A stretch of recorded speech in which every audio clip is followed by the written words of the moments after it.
On the trip, my son-in-law disrespected me. They never expected I'd be the heir to an $8 million fortune. The cruelest blow always comes from where you least expect it. Today, I'm going to tell you something I never thought I'd share. And if you, for just 1 second, feel like this sounds familiar, I only ask that you leave a like and subscribe. It'll help me to keep unburdening my soul. The salty Miami air drifted through the windows of the Azure Palace Hotel when I heard the words that would split my soul in two. It was 8 in the morning on our second day of the family vacation, the trip my daughter Jessica had planned with such enthusiasm. I was in the small bathroom of the room they'd assigned me, the smallest one of all, of course, trying to comb my gray hair, which had insisted on disobeying me ever since I turned 70. My hands trembled slightly as I held the brush. Not because of my age, but because of my nerves. For days, I'd been feeling that knot in my stomach, that sensation of walking on eggshells every time I opened my mouth. My son-in-law, Mark, had this way of looking down his nose at me, as if my presence were an inconvenience that had to be tolerated out of politeness. I had put on my navy blue dress, the most elegant one I owned, bought from the Macy's sale rack 3 years ago. I wanted to look nice for the family breakfast on the hotel terrace. I wanted, naively, to be part of the family I had helped create, maintain, and support for so many years. When I came out of the bathroom, I heard them talking on the balcony. Their voices carried clearly through the slightly ajar sliding glass door. "How much longer is she going to be?" Mark grumbled, with that tone he used when he talked about me. "It's always the same. Everything has to revolve around her old lady schedule." Jessica laughed. My own daughter laughed. "Patience, honey. You know how Mom is. Everything takes her twice as long since Dad died." I froze in the doorway. Since Dad died? As if my 3 years of widowhood were an excuse I used to annoy them. As if the pain of losing the man I'd shared 42 years with was a whim I could control at will. "Eleanor, are you coming or what?" Mark shouted without even turning to look at me. "The buffet closes in an hour and we're not waiting for you all morning." I walked out onto the terrace with a heavy heart. The view of the Atlantic was spectacular. Turquoise blue waters stretching to the horizon, white yachts bobbing in the distance, palm trees whispering stories to the morning wind. It should have been a beautiful moment, a postcard of a happy family on vacation together. Instead, I sat in the only empty chair left, the one with its back to the ocean, while Mark finished spreading jam on his toast without looking up. "Mom," Jessica said without taking her eyes off her phone, "we're going to South Beach today with some friends we met yesterday. You can just stay here at the hotel, right? There's a really nice pool." It wasn't a question. It was a statement disguised as courtesy. "But I thought," I started to say, my voice smaller than I would have liked. "You thought what?" Mark interrupted, finally looking up with that smile that never reached his eyes. "That you were going to come bar hopping with us? Go to the clubs? Eleanor, please. Be realistic." The words hit me like invisible slaps. Realistic. As if my desire to spend time with my family was a childish fantasy. I tried again. "What you want doesn't really matter that much anymore, don't you think?" Mark's voice had become harder, more direct. "You've already raised your daughter. You've done your part.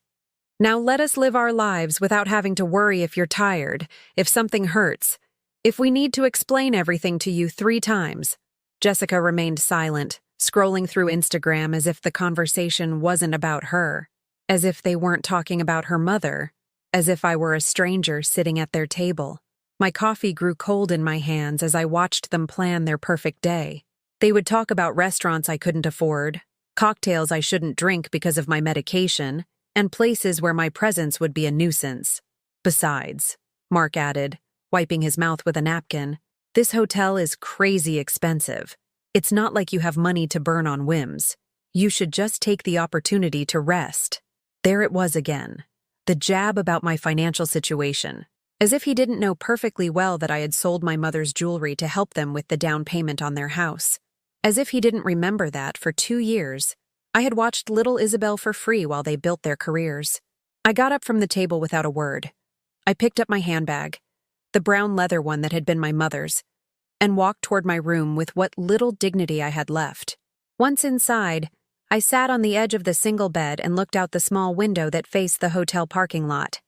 They hadn't even given me an ocean view. The cheapest room, of course. On the nightstand was a photo of Isabel, my 10-year-old granddaughter, smiling in her school uniform. She was the only reason I was still putting up with it. The only light in this family that had grown as cold as the tiles on my bedroom floor. I heard their laughter fading down the hall. They were leaving without me, as always.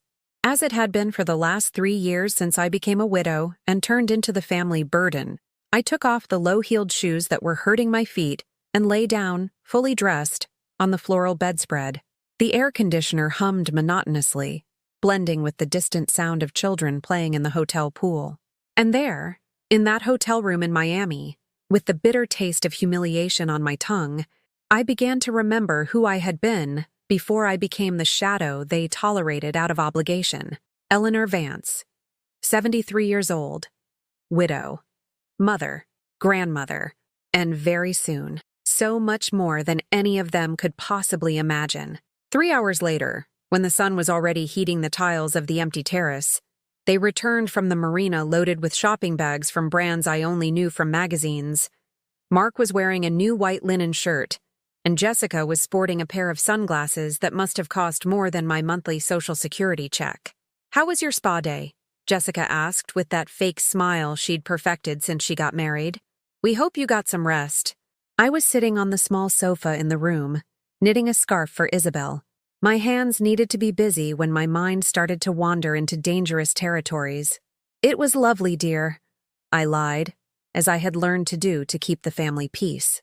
Mark dropped into the armchair across from me, his new leather loafers gleaming in the light filtering through the window. "Eleanor, we need to talk about something important." His tone had changed, becoming more serious, more formal. "Jessica and I have been thinking about the future. Your future. My future. As if it were something they could plan and execute without consulting me. It's just that you're not getting any younger," Jessica continued, sitting on the edge of the bed. "And living alone in that big house. It's not practical. The house. My house. The house where I had raised Jessica, where I had cared for my husband during his long illness, where every corner held 40 years of memories. The house I had inherited from my parents and had kept immaculate for decades. We've looked at some very nice retirement communities outside of Chicago," Mark went on. "Places where you'd have company, activities, round-the-clock medical care. Retirement communities." The phrase sounded like a death sentence. "But I'm fine in my house," I murmured, though my voice sounded less convincing than I would have liked. "Fine?" Jessica laughed, but there was no joy in the sound. "Mom, last month you forgot to turn off the stove. The other day you couldn't find your car keys, and you're always calling us over some little thing." Each example hurt like a stab wound. I had left the stove on because I was worried about the electricity bill that had come in higher than usual. I was looking for the keys because Jessica had asked me at the last minute to pick up Isabel from school. And the calls. The calls were my only human contact on days filled with silence. "Besides," Mark added, checking his phone, "that house is too big for one person. It's going to waste. We could sell it, invest the money in something that would give you a better quality of life." There it was. What they really wanted. My house. The only asset I had left. The only place in the world that was truly mine. "Sell the house?" I asked, feeling a lump form in my throat. "For your own good, Mom. For your safety." Safety. What a deceitful word coming from the lips of those who made me feel more vulnerable than ever. That night, while they had dinner on the hotel terrace with the new friends they'd met, I stayed in my room with a ham sandwich I'd bought from the hotel deli. I chewed slowly, savoring the salt and the time I had to think without interruption. I remembered the first time Mark had come to our house for dinner. Jessica was 28, and he was 32. He was ambitious, worked for an insurance company, and talked constantly about his plans for the future. During dinner, he had praised my roast chicken and asked for the recipe. "Mrs. Vance, this dish is spectacular. Jessica is so lucky to have learned to cook so well." Jessica had blushed and lied shamelessly. Yes, Mom taught me all her secrets. The truth was, Jessica had never shown any interest in cooking. Not then, not now. But I had smiled and let her take the credit because that's what mothers do. We protect our children's image even when they don't deserve it. After that dinner, Mark started visiting regularly. He was always charming to me, always brought me flowers or some pastry from the local bakery. He'd ask about my health, about my memories from my youth, about the family stories Jessica had never wanted to hear. "Eleanor, you're a very wise woman," he would tell me as I served coffee after our Sunday lunch. "Jessica is so lucky to have a mother like you." How naive I was to believe he was sincere. The wedding had been small but elegant. I had insisted on paying for Jessica's wedding dress, a beautiful Spanish lace design I had seen in a boutique downtown. It cost $3,000, almost 4 months of my widow's pension. But she was my only daughter, and I wanted her to feel like a princess on the most important day of her life. "Mom, you don't have to do this," Jessica had said when we went for the fitting. "Of course I do. That's what mothers are for." I had also paid for the flowers at the reception, and I had made the appetizers myself because the caterer they chose didn't include them. 3 full days in the kitchen, making pigs in a blanket, deviled eggs, mini quiches. My hands were swollen from being on my feet for so long, my feet aching from the preparations, but it had been worth it to see her so happy, so radiant, hanging on Mark's arm as they received congratulations from the guests. After they married, the visits became less frequent, the phone calls shorter. Sunday lunches at my house dwindled from every 2 weeks to once a month, and finally, only to special occasions. When Isabel was born, I became the official, unpaid nanny. Jessica had decided to go back to work immediately after her maternity leave because a career can't wait. "Mom, I need you to watch the baby 3 days a week, just until we find a daycare." 3 days turned into 5. 5 days turned into weekends too. The daycare never materialized because no one takes care of a baby better than Grandma. For 2 full years, I changed diapers, prepared bottles, sang lullabies, took Isabel to the pediatrician when she had a fever, and strolled with her in the park when the weather was nice. I loved her as if she were my own daughter, but my back ached from carrying a growing child, and my nights were fragmented when she woke up crying. They never paid me $1. They didn't even reimburse me for the gas for trips to the doctor. "How could we pay you, Mom? You're her grandmother. You do this for love." Love. The word they used to justify any abuse, any exploitation, any lack of consideration. When Isabel turned 3 and was finally enrolled in preschool, I thought I would get my life back, that I could return to my senior yoga classes, my afternoons reading novels in the park, my long conversations with the neighbors at the farmer's market. But then came the emergencies. Isabel was sick and someone had to stay home with her. An important meeting at work, and they needed me to pick her up from school. Mark was on a business trip, and Jessica couldn't be alone with the child all week.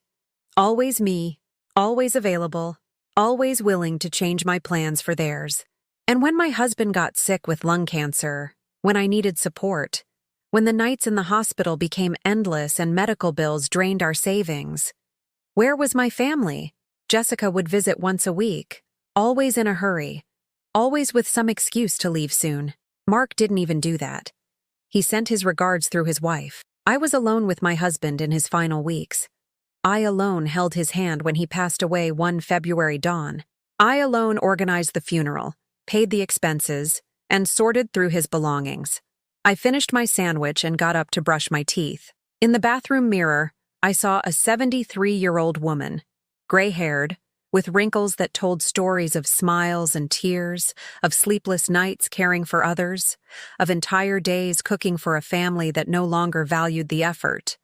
A woman who had given everything and was now preparing to lose the only thing she had left, her home. But for the first time in a long time, something different shined in my eyes. It wasn't resignation. It was something that looked dangerously like determination. The last day in Miami dawned cloudy, as if the sky wanted to reflect my mood. I had slept poorly, waking up every few hours with the feeling that something important was about to change in my life. By 7 in the morning, I was already dressed and had packed my suitcase, carefully folding each garment as my mother had taught me decades ago. When I went down to the hotel's dining room for breakfast, I expected to find it empty. It was too early for Jessica and Mark, who never got up before 10 on vacation. But to my surprise, they were there, sitting at a table by the window. whispering intensely about something I couldn't hear. When they saw me arrive, they fell silent immediately. Mark didn't even look up from his espresso, but Jessica gave me the smile she had perfected for uncomfortable occasions. "Good morning, Mom. Did you sleep well?" "Like a log," I lied, approaching their table with my breakfast tray. I had chosen the simplest things: toast with jam, a glass of orange juice, and black coffee. My stomach was too tight for much more.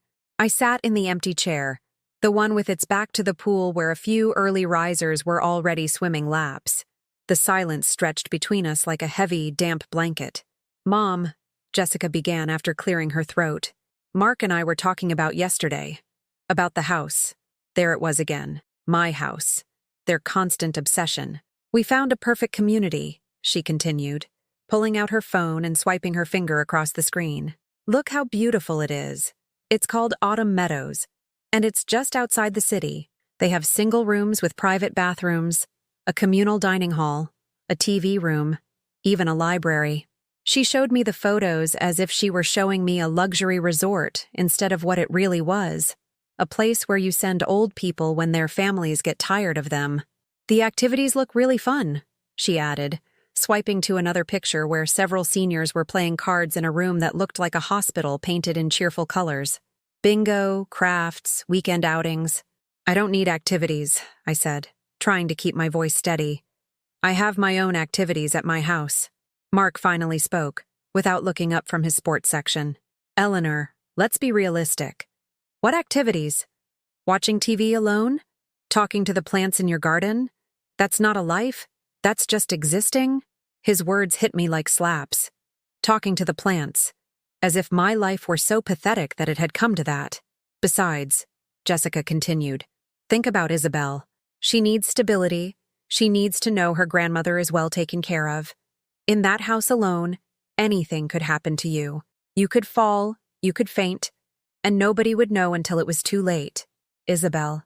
They always used my granddaughter as an emotional bargaining chip." "And when were you planning on telling me all this?" I asked, feeling my voice begin to tremble. "Or have you already made the decision for me?" "Don't be dramatic, Mom," Jessica sighed. "Nobody's making decisions for you. We're just helping you see the options." "Options?"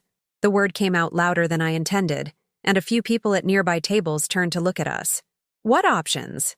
To leave my house or to leave my house?" Mark folded his newspaper with a sharp, noisy snap. "Look, Eleanor, let's be blunt because we've been beating around the bush long enough." His tone had turned cold, professional, like when he was reprimanding an employee at his office. "You can't live alone anymore. Period. That's not an opinion, it's a fact.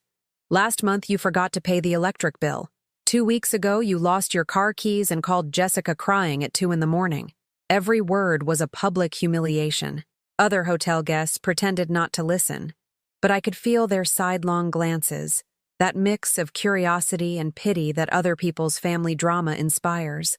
"And let's not even talk about," he continued, "all the times we've had to cancel our plans because you had some emergency.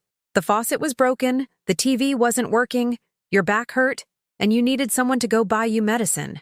"Mark," Jessica murmured, but he silenced her with a wave of his hand. "No, Jessica.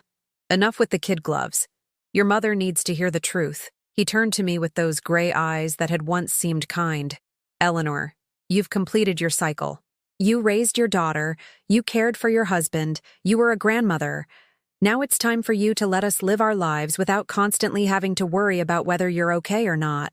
The orange juice had turned sour in my mouth. The toast sat untouched on my plate because my throat had completely closed up.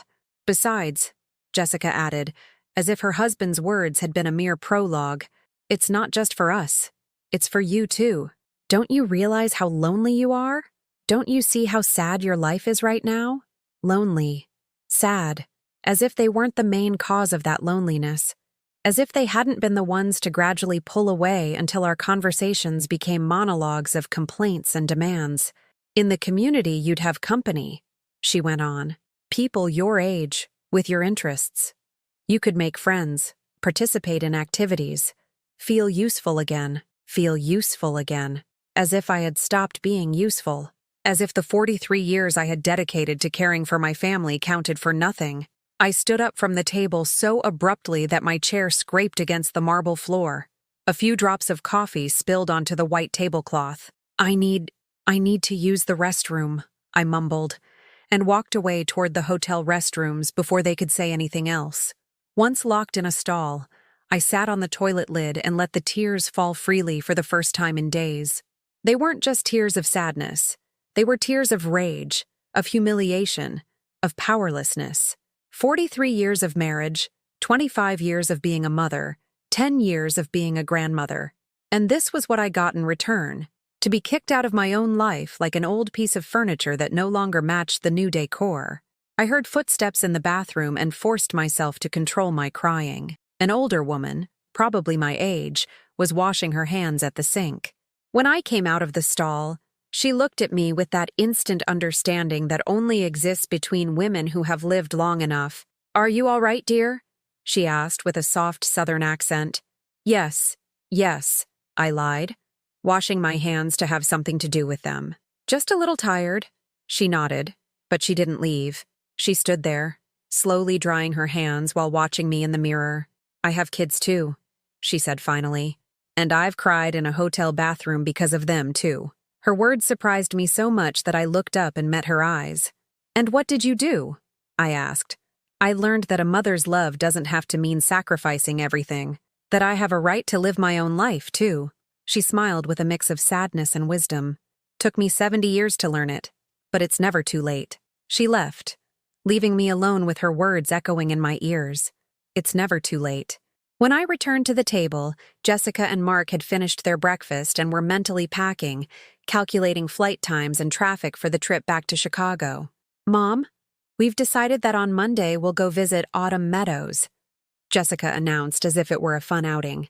"Just so you can see it, get an idea. There's no pressure." No pressure. Another lie wrapped in soft words. During the flight home, as I watched the Florida coastline disappear below, I made a decision that would change everything forever. I wasn't going to look at any retirement home. I wasn't going to sell my house. And I definitely was not going to let them treat me like a burden ever again. The plane passed through a cloud, and for a moment everything went white. When we emerged into the sunlight again, I was no longer the same woman who had boarded in Miami. I was someone who was starting to remember what it meant to have her own voice. Back in Chicago, the family routine resumed as if nothing had happened.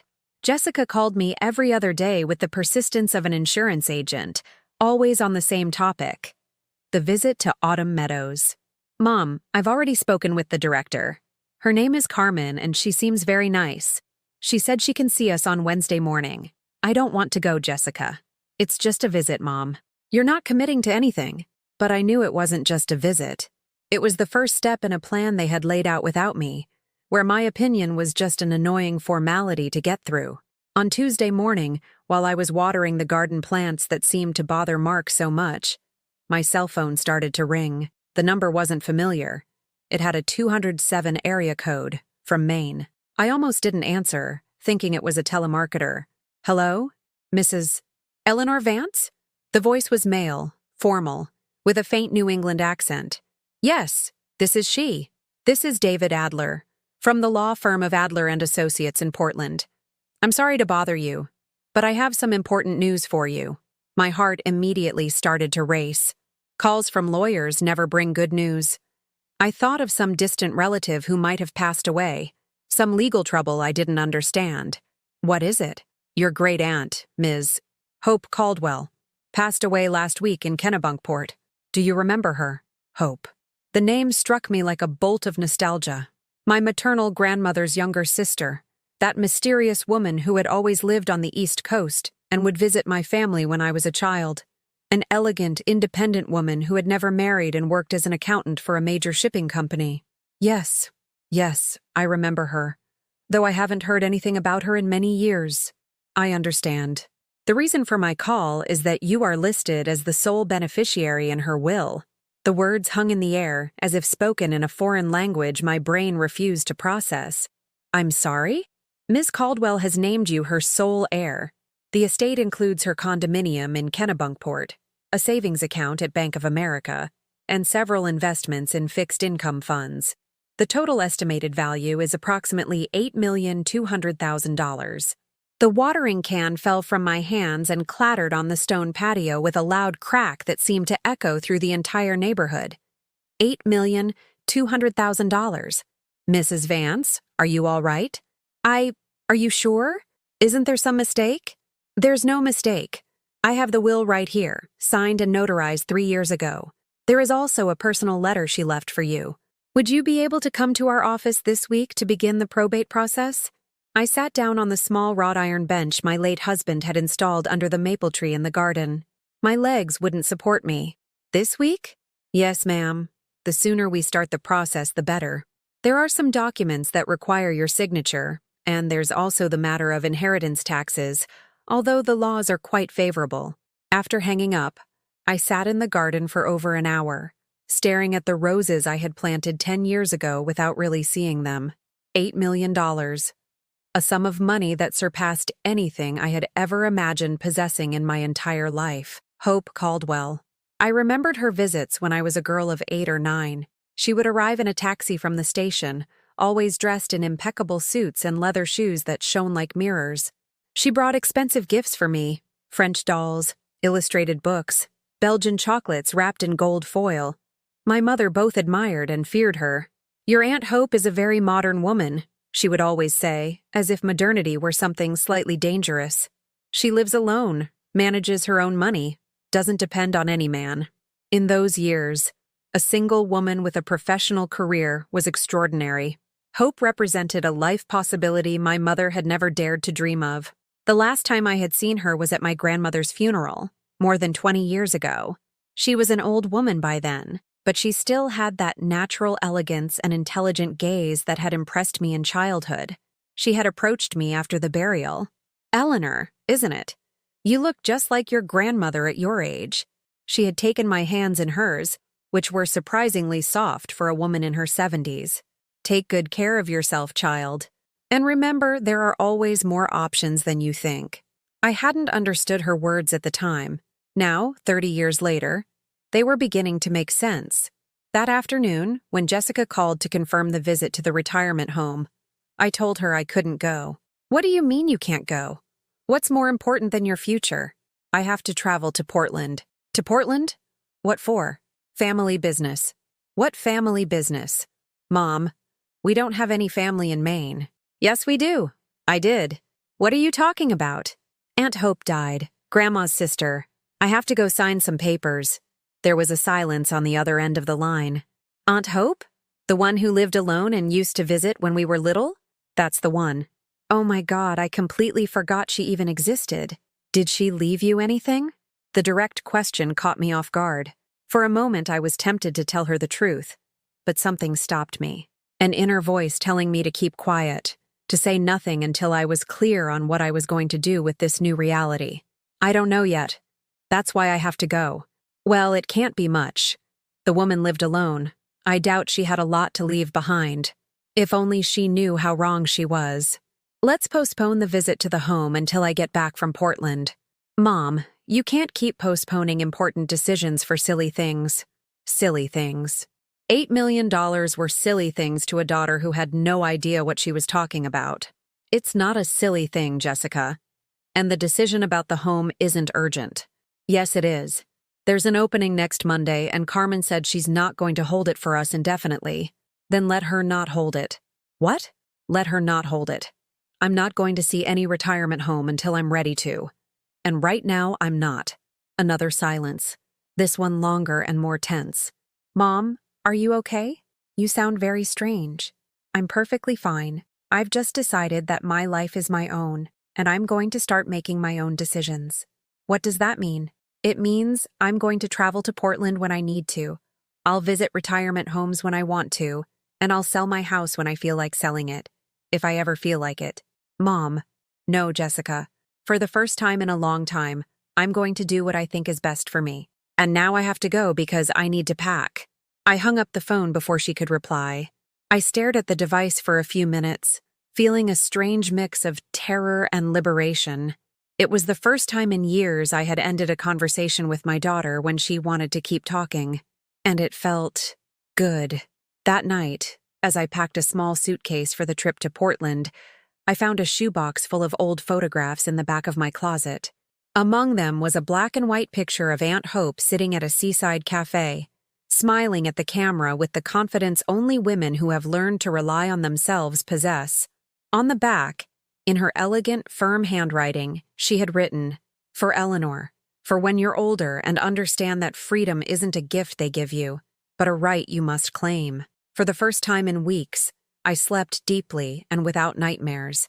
The next day, I would take the first train to Portland. My new life was about to begin.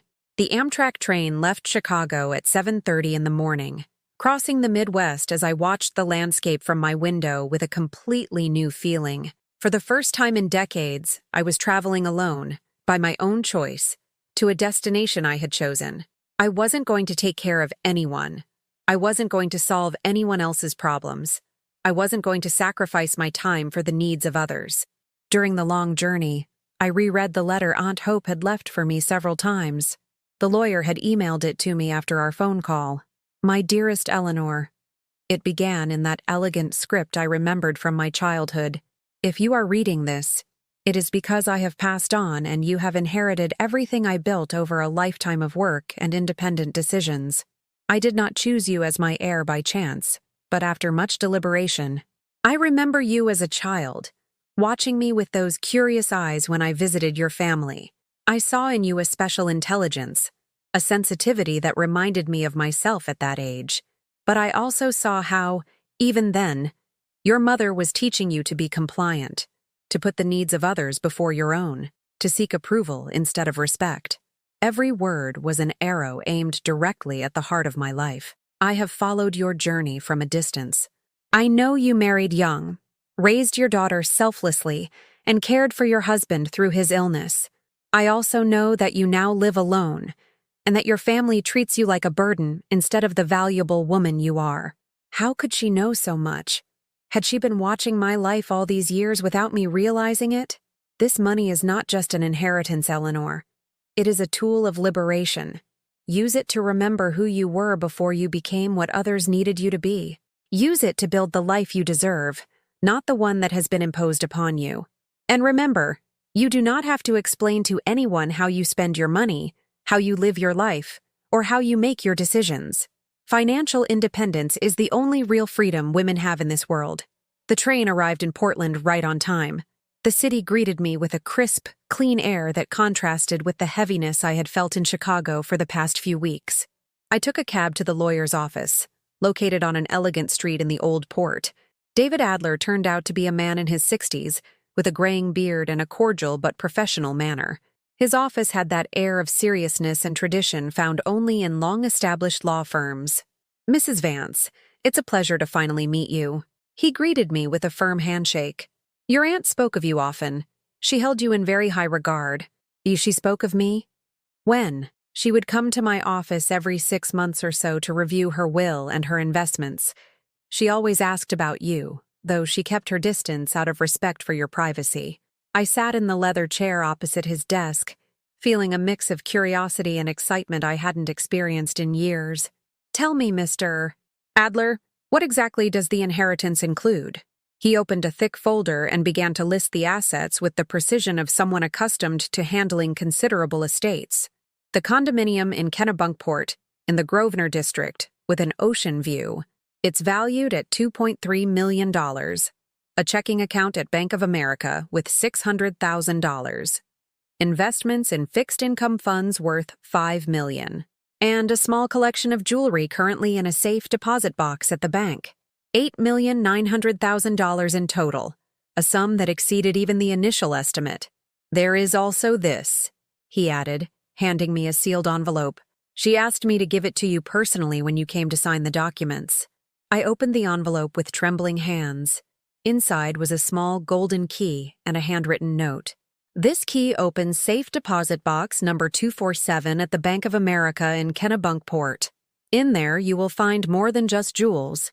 You will find proof that it is always possible to start over no matter how old you are."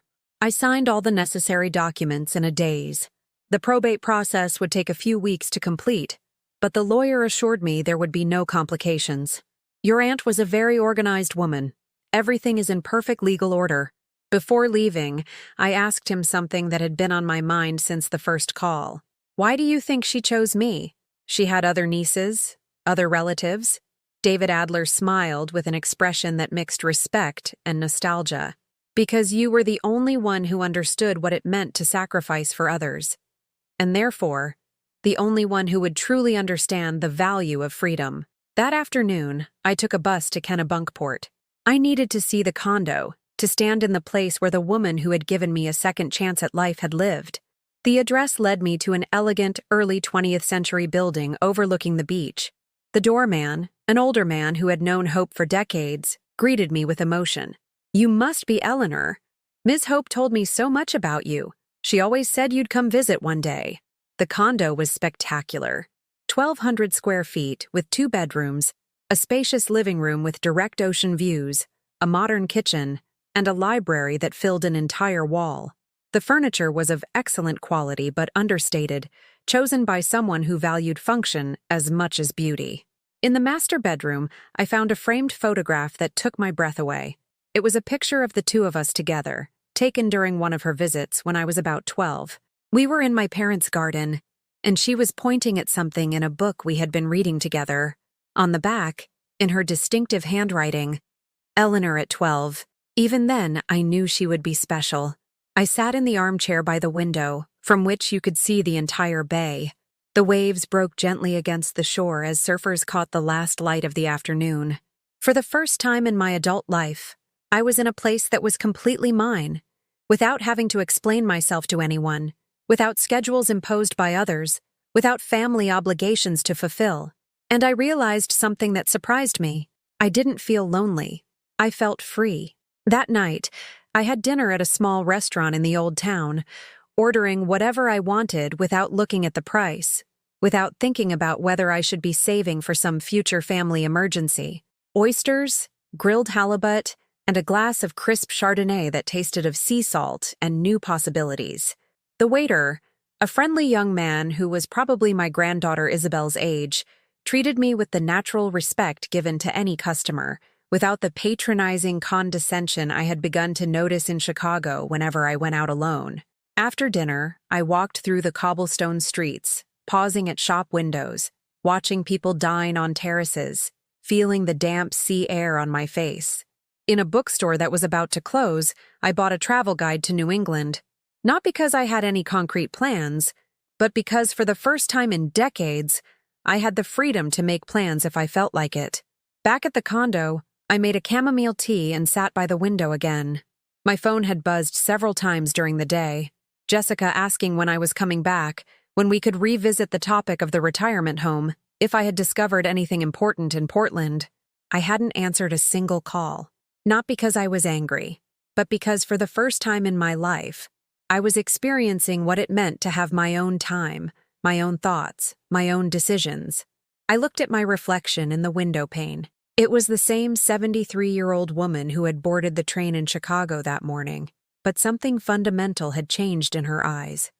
They no longer looked like the eyes of someone waiting for permission to live her own life. They looked like the eyes of someone who had remembered she had the right to make her own choices. And that, I discovered that night in Kennebunkport, was the true meaning of freedom. I returned to Chicago 3 days later, but I was not the same woman who had left. The condo in Kennebunkport had awakened something in me that had been dormant for decades.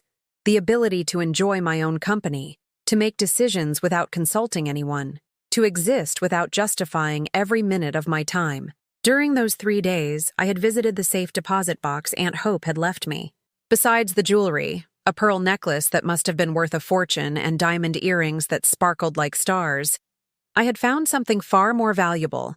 Documents proving the smart investments she had made for decades, thank you letters from charities she had quietly supported, and photographs from solo trips all over the world, showing her smiling in exotic places with the confidence of a self-sufficient woman. But what had struck me the most was a personal journal where she had jotted down reflections on life. On a page marked with a red ribbon, she had written, "Freedom is not begged for, it is taken, and it is never too late to start taking it." I arrived back at my house in Chicago on a Friday afternoon. I had barely closed the front door when the doorbell rang. It was Jessica, with Isabel in tow, and an expression that mixed concern with irritation. "Mom, finally. I've been calling you for 3 days and you didn't answer. I thought something had happened to you." "I'm perfectly fine," I said, kissing my granddaughter, who hugged me with the natural effusiveness of a child. "I've just been busy." "Busy with what?" "Mom, you disappeared without an explanation. Mark is furious." "Mark is furious, and why should that matter to me?" Jessica looked at me as if I had said something incomprehensible. "Because we had plans, Mom. Because Carmen from the retirement community called asking what was going on with you. We had to make excuses." "You didn't have to make any excuses. You should have told her the truth, that I'm not going to see any retirement community." "What do you mean you're not going?" "You heard me. I'm not going." Isabel was watching us from the sofa. With that ability, children have to sense adult tension even when they don't fully understand it. "Grandma, is it true you're going to live somewhere else?" she asked in a small voice. Before I could answer, Jessica intervened. "Isabel, why don't you go play in the backyard for a bit? The grown-ups need to talk." My granddaughter obeyed, but I could see in her eyes a worry that no 10-year-old should have to feel for the adults who are supposed to be taking care of her. Once we were alone, Jessica perched on the edge of the sofa with the tense posture she adopted when gearing up for a serious argument. "Mom, I need you to explain what's going on. You went to Portland without warning, disappeared for 3 days, didn't answer your phone, and now you come back with this attitude." "What attitude?" "This attitude of, I don't know, teenage rebellion. As if we're the ones doing something wrong to you. Teenage rebellion. As if defending my basic rights were a childish whim." "Jessica, sit down properly because we are going to have a conversation we should have had years ago." Something in my tone must have alerted her because her expression changed immediately. "For 3 days I have been reflecting on my life, on what I have given and what I have received, on how you and your husband treat me, and on what I will allow from now on." "Mom, don't interrupt me. It's my turn to speak." I stood up and walked to the window overlooking the garden, where Isabel was playing with a ball, oblivious to the storm brewing in the living room. "I have been on this earth for 73 years, 43 years married, 25 as a mother, 10 as a grandmother.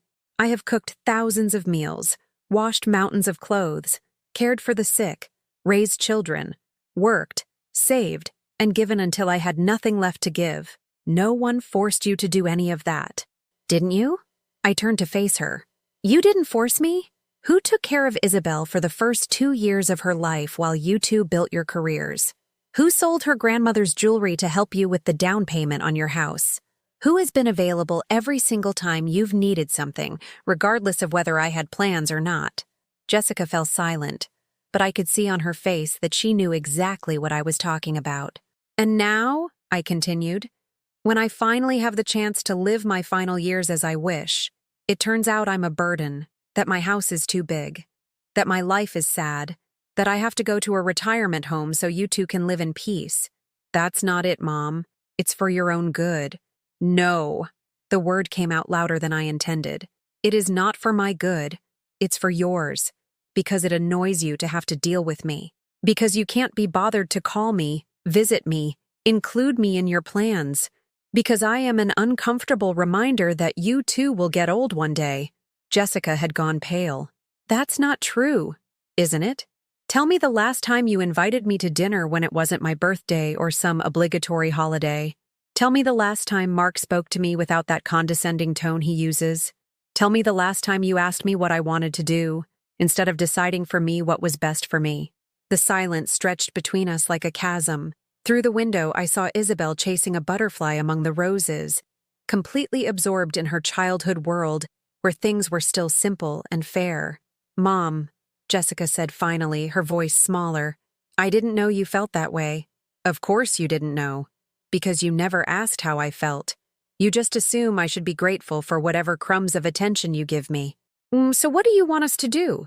What do you expect from us?"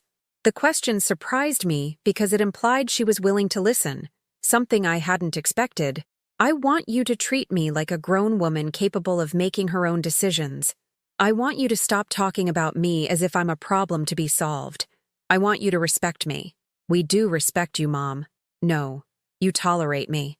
There is a huge difference. At that moment, Mark appeared in the doorway. He had used his key, something that was beginning to deeply annoy me, and wore that impatient expression he got when he felt something was taking too long. "Are you two still doing this drama?" he said, collapsing into the armchair. "Eleanor, Carmen has called 3 times. She managed to hold the spot until Monday, but she needs a final answer." "She has her final answer. I'm not going." "What do you mean you're not going? Are you crazy?" "Crazy. The word men use when women don't do what they expect. I'm not crazy, Mark. I'm sane for the first time in a long while. Look, Eleanor, the game is over. You don't have a choice. You can't live alone. You don't have enough money to support yourself, and we can't be watching over you 24/7. Who said I don't have enough money? Please. You can barely make it to the end of the month on your Social Security check. My financial situation is none of your business." "Yes, it is, because when you can't pay for heat or food, guess who's going to have to bail you out?" I walked toward him until I was less than 3 feet away. I could see the surprise in his eyes as he realized I wasn't going to shrink back like I always did. "Mark, I'm going to say this once, so listen carefully. I do not need your financial help. I do not need your advice. And I most certainly do not need your permission to live in my own house." "Ito, yeah? And where are you going to get the money?" I smiled. It was the first time in years I had smiled at him without faking it. "That is also none of your business." The look on his face changed. For the first time since I'd known him, Mark seemed completely bewildered. "Eleanor, what is going on here?" "What's going on is that I have decided to take my life back. And you two have 2 options.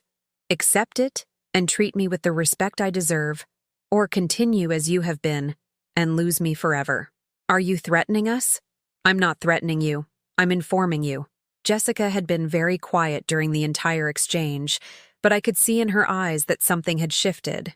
Perhaps for the first time, she was truly seeing her mother, not as a problem to be managed, but as a person with her own feelings and rights. "Mom," she said softly, "can we talk tomorrow when we're all calmer?" "We can talk whenever you like. But my decision is not going to change." Mark stood up abruptly. "This is ridiculous. Jessica, your mother needs professional help." "What I need," I said, "is for you to get out of my house right now." "What?" "You heard me. Get out of my house. Eleanor, get out of my house right now." The shout echoed through the house. Isabel came running in from the yard, frightened by the noise. Mark looked at me with a mixture of shock and rage, but something in my expression must have convinced him I was serious because he headed for the door without another word. "Jessica, are you coming, or are you staying for your mother's little game?" My daughter looked at me for a few long seconds. Then she walked over to Isabel. "Come on, sweetie. Dad and I need to talk." After they left, I sat down in my favorite armchair, and for the first time in weeks, I truly felt at peace. I had crossed a line. There was no going back, and I felt free. The days following the confrontation passed in a silence that I found strange at first, but which gradually turned into something resembling peace. I received no calls from Jessica, no text messages, no surprise visits. For the first time in years, my phone remained silent, and my door was closed to family demands. At first, I was worried. After decades of being constantly available to solve others' crises, the absence of drama was almost unsettling. But by the 3rd day, I realized something surprising. I liked the silence. I liked being able to eat breakfast while reading the newspaper without interruption, to decide what to do with my afternoon without consulting anyone, to go to bed whenever I felt like it without having to justify my schedule. Aunt Hope's inheritance had begun to officially materialize. David Adler had called to confirm that all the documents were in order and that the money would be transferred to my new bank account within days. $8,900,000. A sum that still felt unreal every time I said it in my head. On Friday morning, exactly 1 week after kicking Mark out of my house, I decided to do something I had been putting off for years. I went to one of the big suburban malls, not to buy what was strictly necessary, but to buy things that I liked. I first went to Nordstrom, where a very kind saleswoman helped me pick out clothes that flattered me instead of clothes that simply fit. an elegantly cut navy blue dress, a cream-colored knit jacket, and comfortable yet beautiful genuine leather shoes. For the first time in decades, I didn't look at the price tags before deciding. "That color looks wonderful on you," the saleswoman said as she adjusted the jacket in front of the mirror. "It brings out your eyes." My eyes. When was the last time someone had said something positive about my appearance, without it sounding like condescension or pity? Afterward, I went to Barnes & Noble, where I bought 3 novels I had seen reviewed in the newspaper that had caught my eye. Books to read for pleasure, not to fill the time until the next family obligation. In the home goods section, I bought new Egyptian cotton sheets, soft towels that smelled of lavender, and a cashmere throw for the living room sofa. Things that would make my home more comfortable for me, not more presentable for guests. At noon, I sat on the patio of an Italian restaurant that had nice views of Lincoln Park and ordered a full meal without calculating if it was too expensive or too much for one person. Linguine with salmon, a mixed green salad, tiramisu for dessert, and a glass of Prosecco that bubbled cheerfully on my tongue. The waiter, a young man with a charming Italian accent, treated me with the natural courtesy given to any customer dining alone by choice, not by circumstance. "Did you enjoy the tiramisu, signora? It was exquisite. It's my nonna's recipe. She says you have to make tiramisu with love, not just ingredients." Love. What a beautiful word when it wasn't loaded with obligation and guilt. That afternoon, back at home, I sat in the garden with one of my new novels and a cup of tea. The October sun was gently warm, and the flowers I had planted years ago seemed more vibrant, as if my new attitude had somehow influenced their growth. I was completely absorbed in my reading when the doorbell rang. For a moment, I hesitated to open it. I was no longer willing to accept unannounced visits or surprise family confrontations. But when I looked through the peephole, I saw Isabel standing alone on the porch, with her school backpack and that serious expression children sometimes get when they have something important to say. I opened the door immediately. "Isabel, honey, what are you doing here? Where are your parents?" "Mom's at home crying," she said with the brutal honesty of a child. "And Dad is really mad. He says you've gone crazy. And what do you think? I think you're different, but not crazy." I let her in and made her a glass of milk and cookies, as I had done hundreds of times during the years I watched her regularly. "Different how?" "Happier," she said, biting into a cookie. "Before, you always seemed sad, even when you smiled. Now you seem, I don't know, like you like being you." My granddaughter's observation moved me more than I expected. Children have this ability to see the essential things that adults complicate with too many words and too many fears. "And are you okay, my love?" "Yeah, but I'm scared you won't want to see us anymore." "Why would that happen?" "Because Dad says you're selfish and that you don't care about us anymore." Selfish. The word they use for women who dare to think of themselves. "Isabel, look at me." I waited until her eyes met mine. "You will always, always be important to me. You're my granddaughter, and I love you so much. What's happened between your parents and me has nothing to do with you. But are they going to get a divorce?" "I don't know, sweetie." "Why do you ask that?" "Because Mom cries a lot and Dad leaves the house really early and comes back really late. And when they're together, they talk in whispers so I can't hear them." Adults always think they can hide their problems from children, not realizing that little ones are like emotional sponges, absorbing all the tension in the environment. "Sometimes grown-ups have to solve complicated problems," I explained. "But that doesn't mean you have to worry about us. That's our responsibility. Can I still come see you even if Mom and Dad are mad at you?" "You can always come see me. This will always be your house, too." After Isabel left, I walked her home because I didn't feel right about a 10-year-old walking around the city by herself, no matter how close we lived. I kept thinking about our conversation. My granddaughter had come on her own initiative. She had crossed the neighborhood by herself to make sure our relationship was still intact. It showed an emotional maturity her parents didn't seem to possess. That night, while I was having dinner on my new dinnerware, I had bought a set of artisanal ceramic plates in shades of blue that reminded me of the sea in Kennebunkport. I received an unexpected call. It was Jessica. "Mom, we need to talk." "I'm here." "Not on the phone, in person." "Can I come over tomorrow?" "You can come whenever you like, as long as you come alone." "Yes, I'll come alone." There was something different in her voice. Less harshness, less certainty, more vulnerability. "Are you okay, honey?" "No, Mom. I'm not okay." And I think for the first time in a long time, I'm starting to understand why. After hanging up, I made myself a chamomile tea and sat in my new armchair. I had bought a wing-back chair upholstered in green velvet that was the most comfortable thing I had ever sat in, and reflected on the changes that had occurred in my life in just 2 weeks. 2 weeks ago, I was a woman who apologized for existing, who was sorry for taking up space, who was grateful for the crumbs of attention her own children gave her.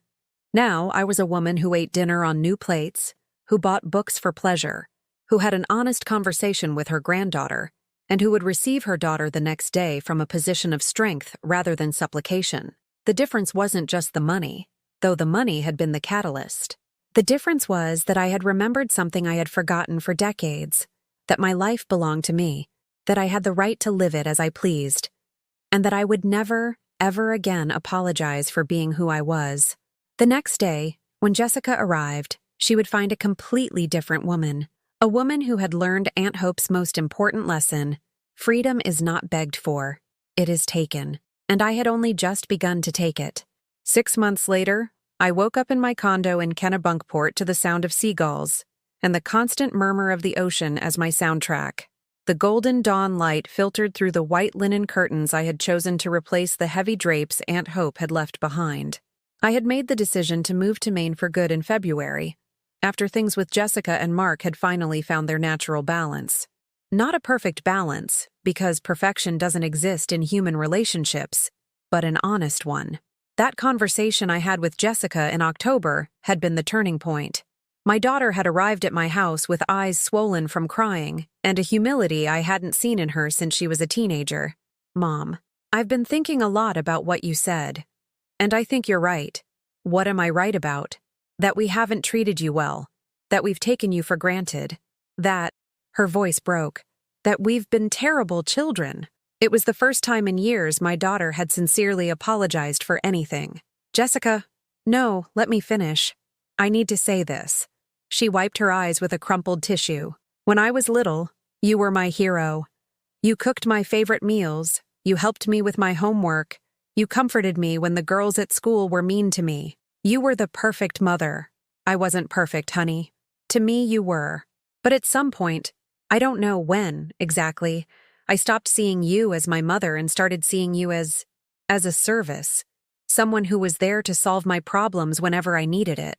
Her words both hurt and healed me. They hurt because they confirmed what I had suspected for years. They healed me because they meant that finally, someone in my family understood. And when Dad died and you were left alone, instead of supporting you, instead of taking care of you like you had taken care of us, we thought you were a burden, as if everything you had done for 40 years counted for nothing. And what's changed now? Mark and I are separating. The news didn't surprise me as much as it should have. The last few months had been tense in their marriage, and my granddaughter had mentioned the arguments she overheard from her room several times. "Are you okay?" Yes and no. It's sad, but it's also liberating.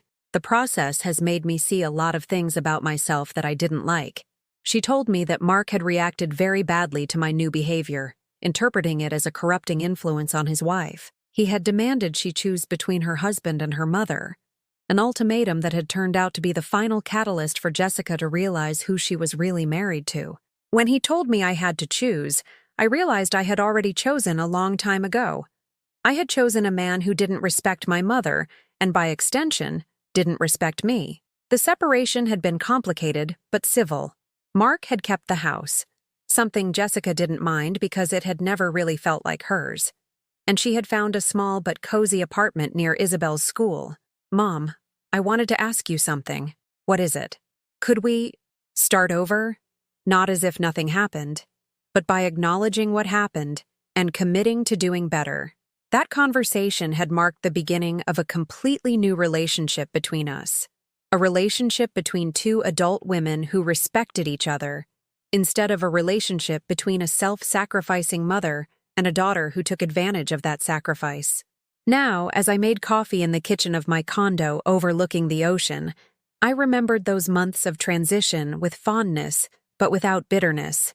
Jessica and Isabel would visit me in Kennebunkport once a month, and I would go down to Chicago every 6 weeks. The visits were shorter but more intense, filled with real conversations instead of monologues of complaints. My granddaughter had adapted better than anyone to the changes. Instead of seeing her parents' separation as a tragedy, she had interpreted it as a chance to have 2 houses, 2 different lives, and a grandmother who finally seemed genuinely happy. "Grandma," she had said during her last visit as we walked along the beach, "I like this version of you better." What version? The version that really laughs. She was right.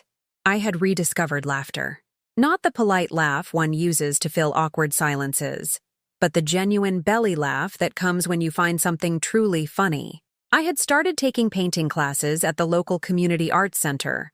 I had never been particularly artistic, but I liked the concentration required to mix colors and the satisfaction of creating something with my own hands. My paintings wouldn't win any awards, but they were mine. I had also started traveling. Small trips at first, Boston, the Berkshires, a weekend in Quebec City, but gradually more ambitious. In March, I had gone to Charleston for a week, staying in a hotel overlooking the harbor and eating pralines in cafes where no one knew me or had any expectations of how I should behave. In May, I visited Paris, fulfilling a dream I'd had since my 20s, but had always postponed for other priorities. I went up the Eiffel Tower, wandered through the Louvre, and ate dinner alone in bistros in the Latin Quarter, feeling for the first time in my life that I was exactly where I was meant to be. But the trip that had meant the most to me was the one I took in July to Greece, specifically to the islands. For 10 days, I had sailed between Santorini, Mykonos, and Pyros, waking up each morning in a different place, eating at seaside tavernas, buying white cotton dresses that made me feel like an older, wiser version of the young woman I once was. On one of those islands, sitting on a terrace overlooking the Aegean Sea, I had written a letter, not to send to anyone, but to process the changes that had occurred in my life during that extraordinary year. "Dear Hope," I had begun, addressing the aunt who had given me this second chance, "I don't know if there is anything after death, but if there is, I hope you can see what you have done for me. Not just the money, though the money was important, but the lesson, that it is never too late to reclaim your own life. The money indeed had been the tool, but not the end. I had used part of it to improve my quality of life, another part to travel and experience new things, and a considerable portion to secure Isabel's future. A college fund that would give her the freedom to choose her own path without depending on the financial whims of her parents. I had also donated a significant amount to organizations that help elderly women in vulnerable situations, because I had come to understand that my story was not unique. There were thousands of women in America living in similar situations, trapped between a sense of duty and a lack of resources to change their circumstances. Now, as I dressed for another day that was entirely my own, I thought about the woman I had been a year ago. That woman who apologized for existing, who settled for crumbs of attention, who had forgotten she had a right to be happy. That woman had died somewhere between Miami and Kennebunkport, between humiliation and inheritance, between mistreatment and liberation. In her place, someone new had been born. Someone who woke up every morning asking, "What do I feel like doing today?" instead of, "What do others need me to do?" Someone who had learned that true love is not begged for, it is respected. Someone who knew that setting boundaries is not selfishness, but self-preservation. Someone who had discovered that happiness is not a luxury that older women can't afford, but a right we all deserve. As I drank my morning coffee on the balcony, watching the day's first surfers prepare to catch the waves, my phone buzzed. It was a text from Jessica. "Mom, Izzy and I are planning to come see you next weekend. Is that okay? We want to check out that painting studio you told us about." I smiled and replied immediately, "That sounds perfect. I'll be waiting for you." But this time it wasn't an anxious wait, filled with exhaustive preparations to please demanding visitors. It was an excited wait to share my new life with the people who had learned to value it. I closed my eyes and let the sun warm my face. Aunt Hope was right. It's never too late to start living. And I had just turned 74. My real life had only just begun. Have you ever been in a situation like this? Or do you know someone who has? Tell me about your experience in the comments. If this story touched your heart, please like and subscribe to the channel. Your support might help this message reach someone who needs to hear it.